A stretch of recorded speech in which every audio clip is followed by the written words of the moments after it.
This is WNHH. Excuse me. Wow. Haven't had that happen for a while.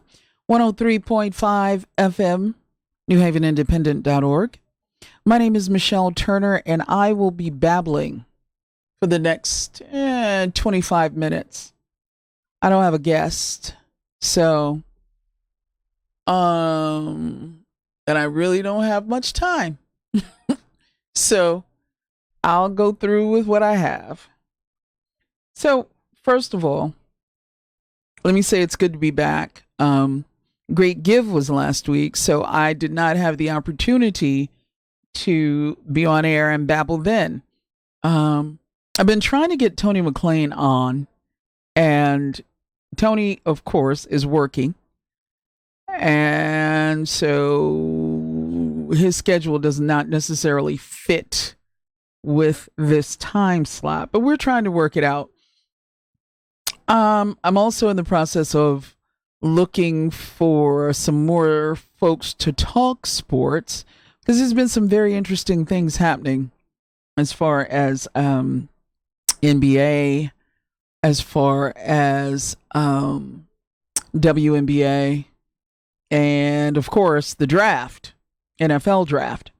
So I'd like to talk about that and get feedback, if you will, on those things. Also, want to send shout out to folks who've been showing up in Hamden Town Hall and speaking truth to power. I was part of a group of young people who did that almost 40 years ago. And we were the first group of young people to come before Hamden's Board of Ed ever. In case you don't know, there have been several riots at the high school. There was one in 1969, I believe a smaller one in 1970. And I was part of the class that experienced the mother of all riots at Hamden High in 1975, my junior year.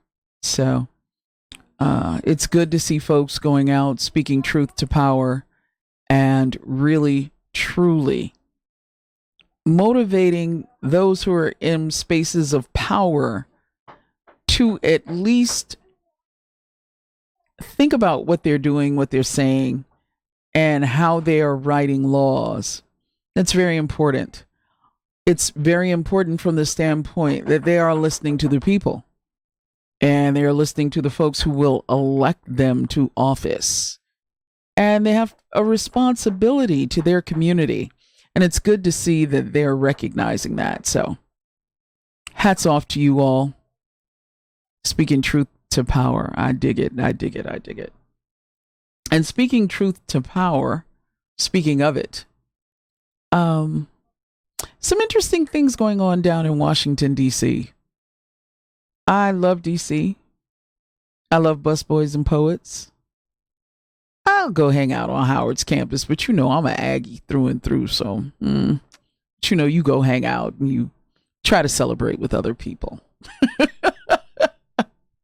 You know, one thing that you have to understand about those of us who attend HBCUs, we joke with each other very, very hard. We joke with each other. We come at each other. But that's for us to do. And it's not for anybody else who has not experienced that space. It's like siblings, right? You and your siblings might tease each other really, really, really to the point of where people are worried, but that's how you all are. And then someone else comes in the house and tries to step in that space and you got a problem with it. I mean, you come off as a unified front. So wearing my Aggie hat this evening, I am going to come off as a unified front. Now, we live in a college town. Howard is experiencing gentrification to the point where people who've lived on Georgia Avenue, all those businesses around Howard and the neighborhood since Howard's existence has been African American. However, DC is undergoing a true gentrification. No longer is it the city of the chocolate city that we knew of in the 70s and spread all over the universe, the term by Parliament Funkadelic. And, George Clinton said it best: God bless the chocolate city and its vanilla suburbs. And, that could have been an ode to any city that has a large African American population and its suburbs were white.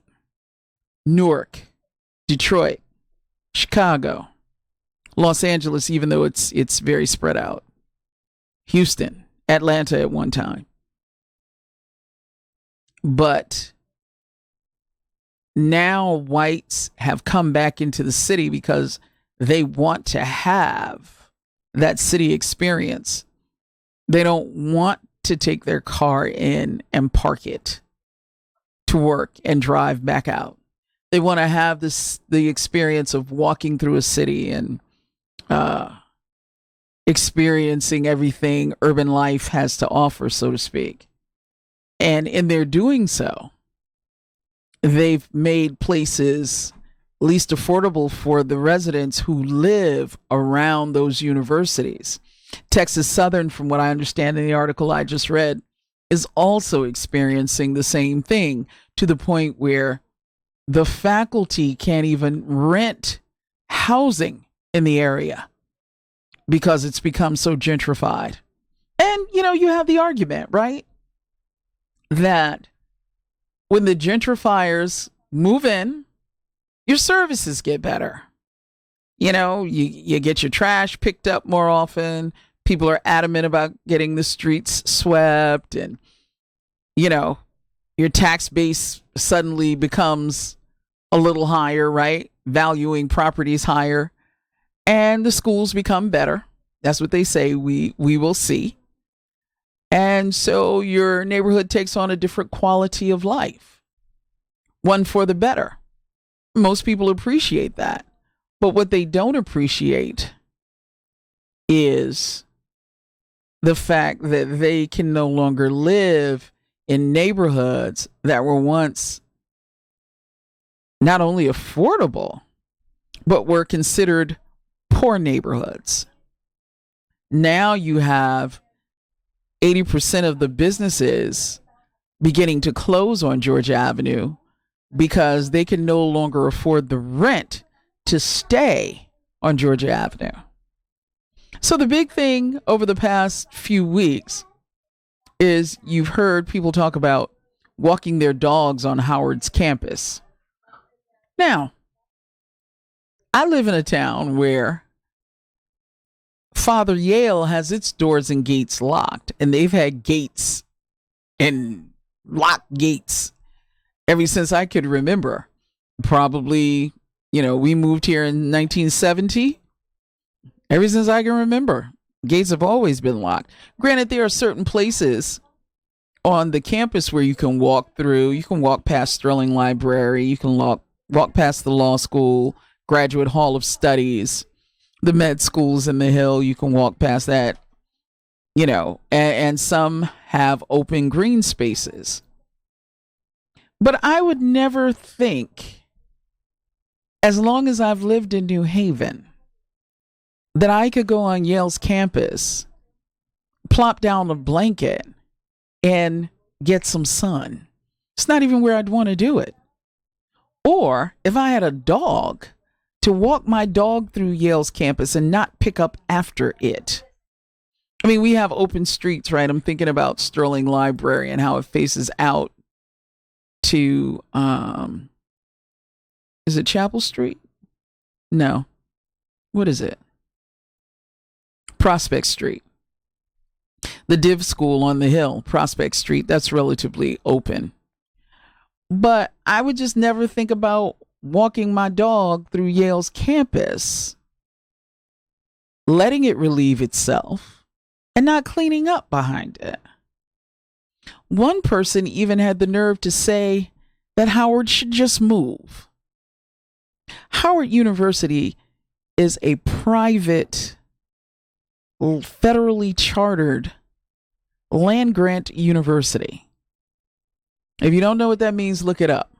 But I'm going to tell you in a nutshell that that land was given to them to start a university for African Americans. And that's been since Reconstruction.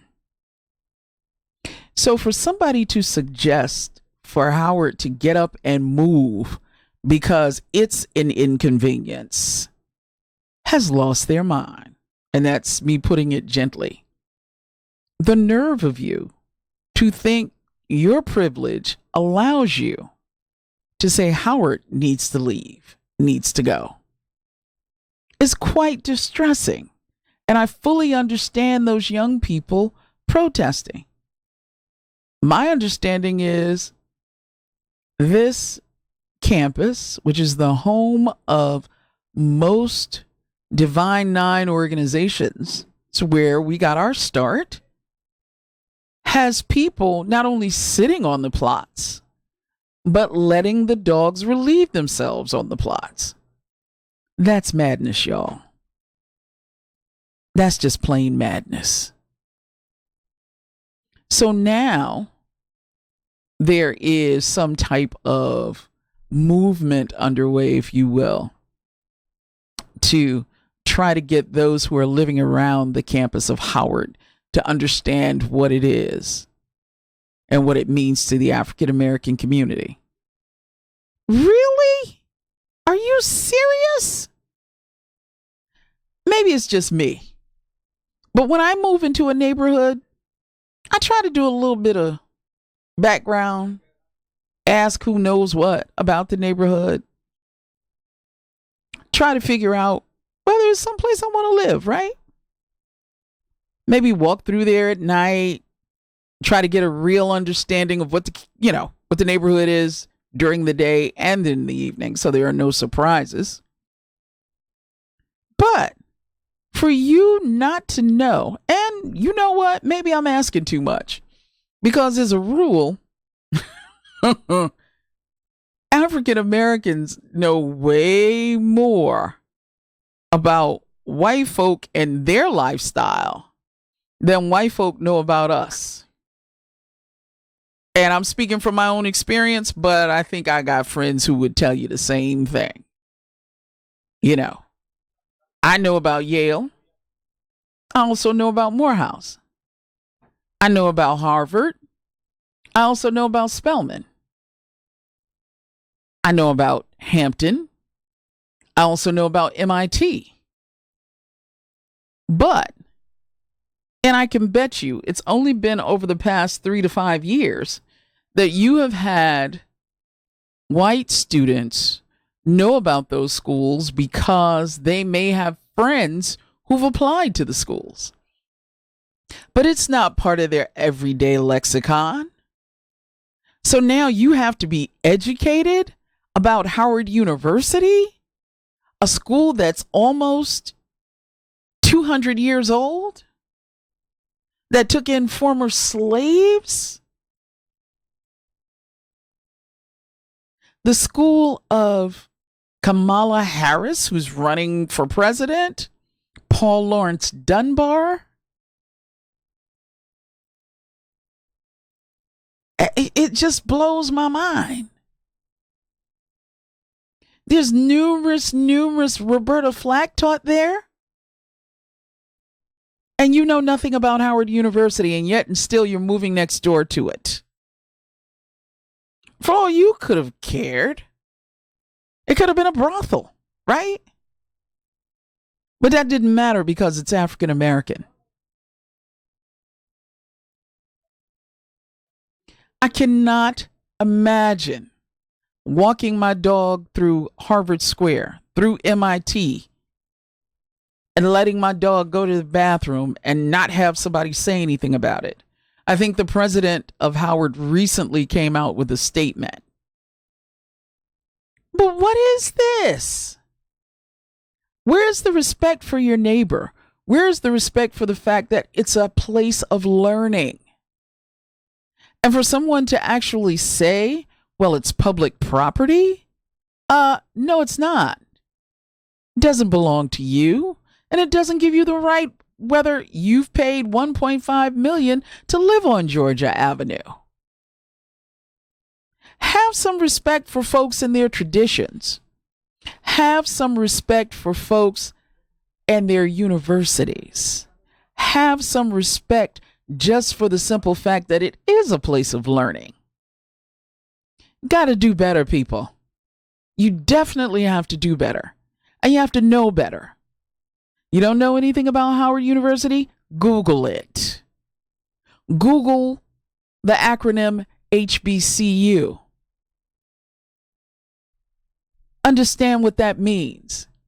And understand that for the longest time, since African Americans were allowed to go to college, that they attended HBCUs.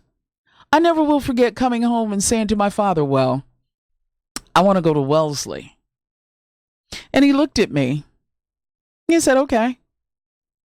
But, you know where I went to school, right? And you know where your mother went to school. And you know where most of our friends went to school. And you want to go to Wellesley. It is your choice. But I want you to think about that.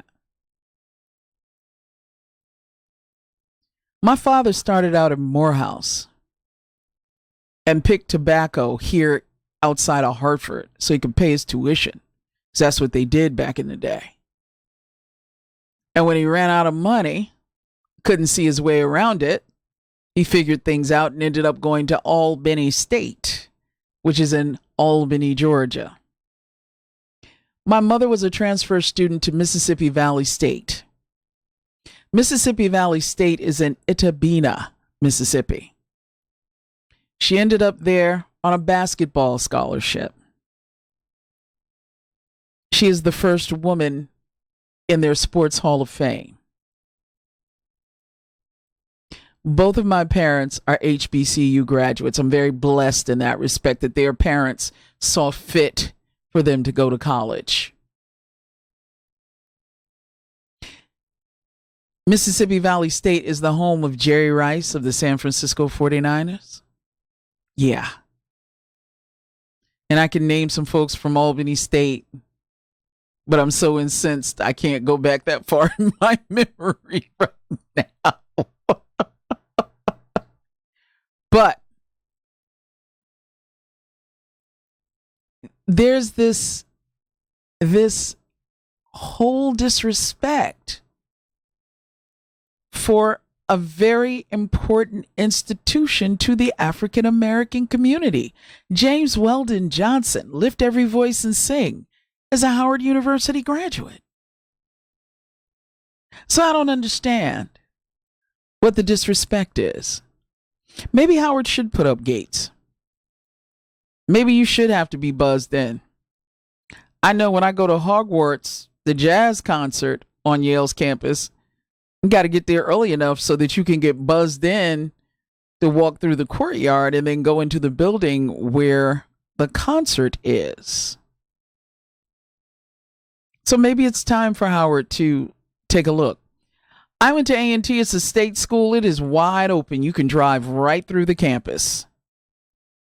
There are no gates anywhere. You can drive past the stadium. You can drive through a certain part of campus. It gives the neighborhood access. And you can walk on campus. Nowhere on A&T's property is there a locked gate. I wish I would catch somebody relieving their dog on my yard. That's what we call our open spaces at HBCU, the yard. Or just the campus period is referred to as the yard. So the other thing that's going on in DC, which I didn't know, I have a very good friend, matter of fact, a few good friends who I met in college and we're still very close, who live in DC proper, DMV, and they have never referred to me as Mo. So I have to find out what that's about. But I just read an article where they had something called, or they hashtagged it Mochella, because T-Mobile told folks they were gonna. Oh well, let me back it up. Let me get it right. There was a T-Mobile that was playing go-go music, and the neighbors who lived above the store had a problem with that and wanted them to not play go-go anymore in the store and outside the store. And so they really started to complain about it. So once DC residents heard about this, because DC is the home of go-go, they started to flood social media with the hashtag Don't Mute DC. And I believe last week they held a protest at one of the places where go-go was born, and they partied, and there were thousands of people there, and they called it hashtag Mochella. And they came out into the streets, and they were there for very long periods of time. So here's the thing. This is what I have to say. And by the way, the students at Howard are calling their not so nice neighbors colonizers. So here's what I have to say. If you're going to move into somebody else's neighborhood and it's not where you grew up and you're not familiar with the town or you're not familiar with what goes on in that neighborhood, you better learn something, especially if the neighborhood has been one that has been black. There's a Save Chocolate City protest, and it happened at 14th and U Street Northwest Tuesday night. A combination of the annual Coachella Music Festival and Mo, a local term Washingtonians use to describe friend. News One reports that about 3,000 people were in attendance to use Mochella as a way to combat against those who see fit to alter the cultural landscape of Washington, D.C.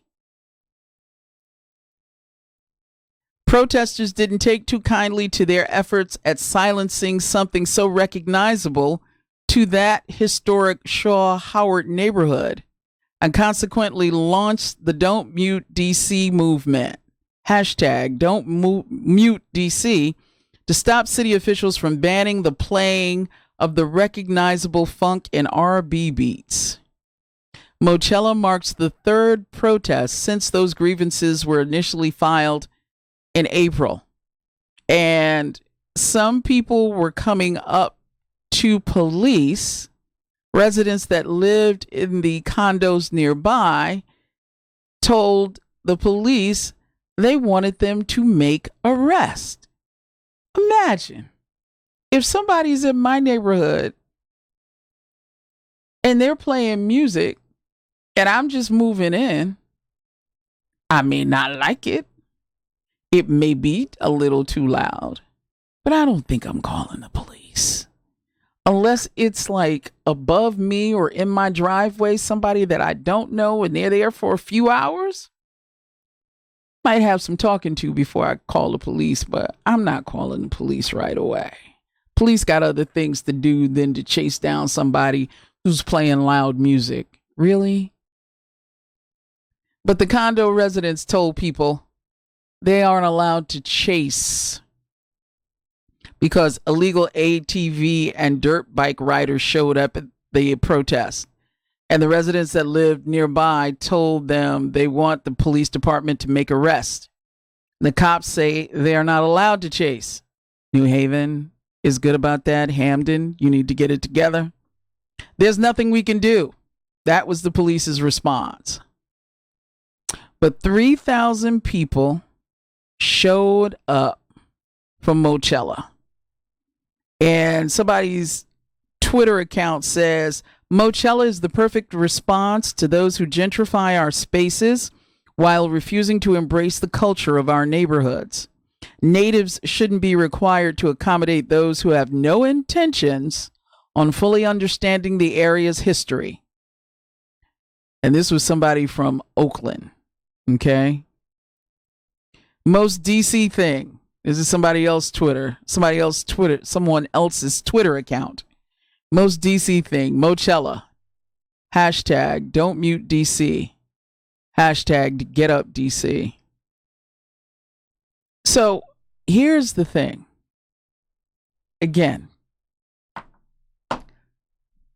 know your neighborhood, know where you're moving into, and understand the culture of a place, of a town. Understand how they rock and roll. Wander through there on the weekend before you make a decision to move in. Nobody, no doubt, money talks, right? Everything else walks. But as a rule, nobody's going to pay you any attention. This is not where you grew up. This ain't by your grandmama's house. This ain't even near your mama's house. So understand that where you are has a history. It has a style, which is why you're attracted to it in the first place. Right? But for you to come in and make demands because you now live there and you expect things to change because you live there, because after all, change is good. You don't walk in and expect people to drop their culture because it makes you uncomfortable.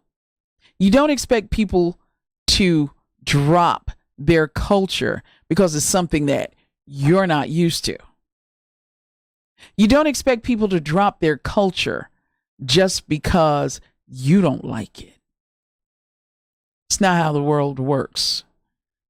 And if no one's told you that, you need to learn the lesson very, very quickly. DC is probably one of the oldest African American cities in the United States outside of Philadelphia, with New York coming next. Because you have to remember, in the East, this is where folks got dropped off for plantation work. And yes, Philadelphia was a freedom spot. DC and Maryland harbors took in slaves for early plantations. People from Philadelphia moved to New York and established communities, African American communities, as far as the 1700s. Know your history. You're doomed to repeat it if you don't know it and you don't understand it. Also know that things don't change because you're uncomfortable. Things don't change because you have money. Now, you can influence change, for sure. And you can gentrify folks out of neighborhoods, push them out because they can no longer afford to live there. But is that the kind of change that others around you want to see? Just because you can afford it or push people out doesn't mean it's the right thing to do. This is the 21st century, and this is what I don't understand, right?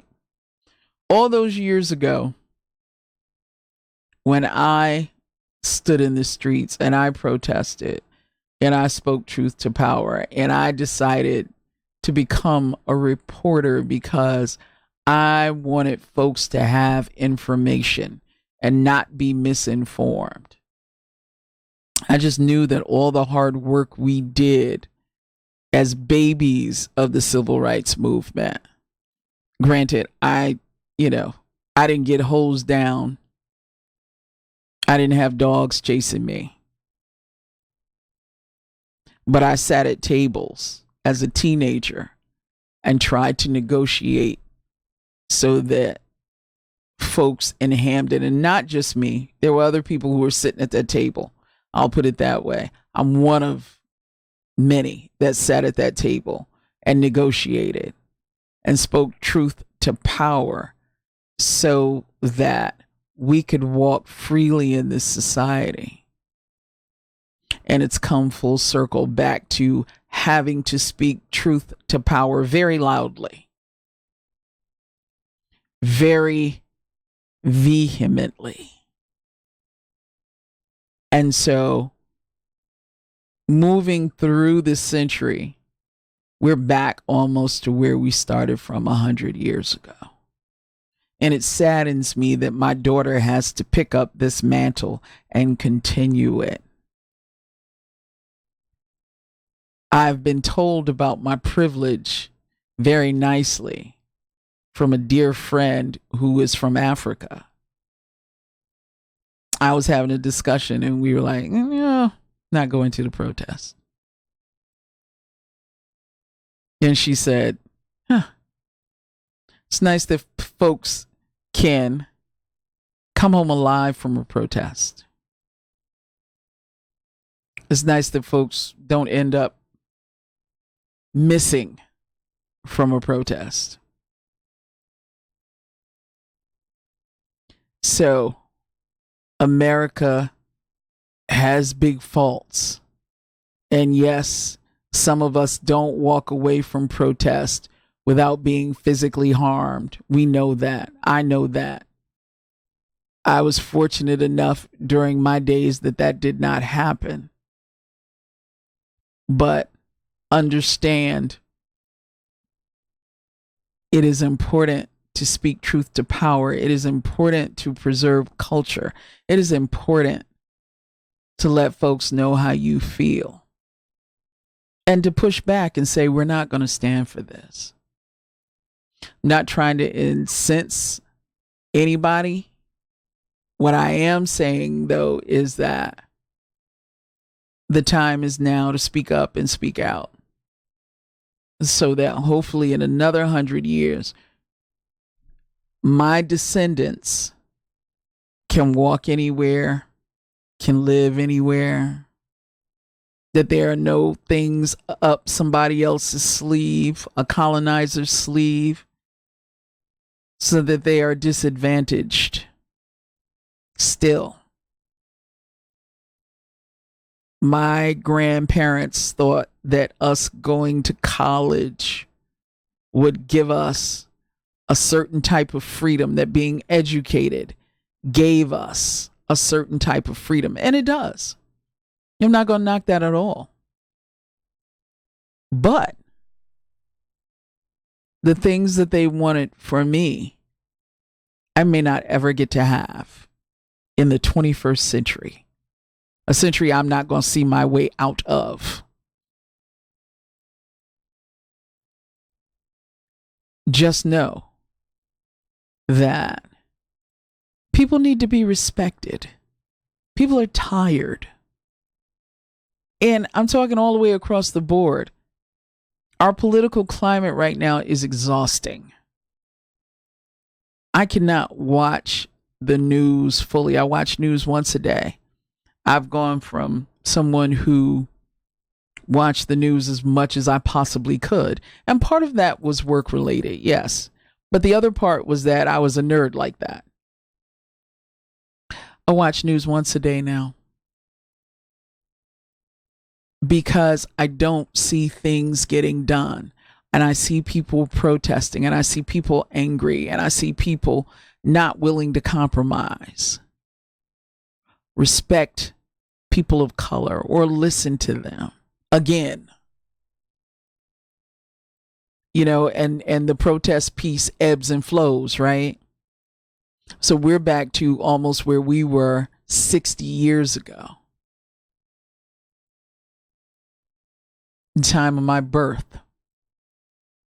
I've gone to segregated schools.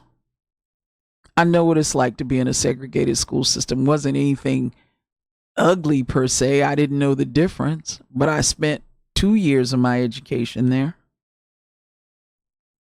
I'm an HBCU grad where excellence is priority.